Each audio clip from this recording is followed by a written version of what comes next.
আমিনবাজারে চলে এসেছি, অনেক দূরে চলে আসছি। তো মানে এখন আমার ক্ষুধা লাগছে, আমি এখন খাবো। আর মূলত সাইকেল নিয়ে, এটা হচ্ছে গাবতলির হাট, হ্যাঁ গাবতলির হাট। আর এই যে এটা হচ্ছে সাইকেলটা, আমি সাইকেল নিয়ে আসছি।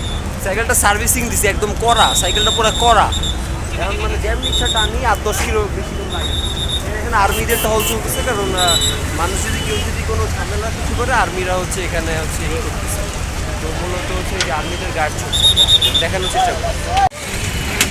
তো গাইজ এই যে এখানে দেখেন, এই যে আর্মিদের টহল চলতেছে। তো আর্মিরা এখানে কাজ করতেছে। এটা কি কুলফি মালাই? আপনি থাকেন কোথায়? আমিনবাজারে। আমিনবাজার তো মোহাম্মদপুর থেকে অনেক দূর, তাই না? তো মোহাম্মদপুর থেকে আসছি।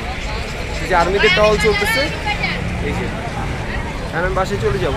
আর এটা হচ্ছে গাবতলী গরুর হাট, সবচেয়ে বড় হাট আর কি। আমাদের গরু কেনা হয়ে গেছে, এখন জাস্ট হচ্ছে বাসার দিকে যাচ্ছি।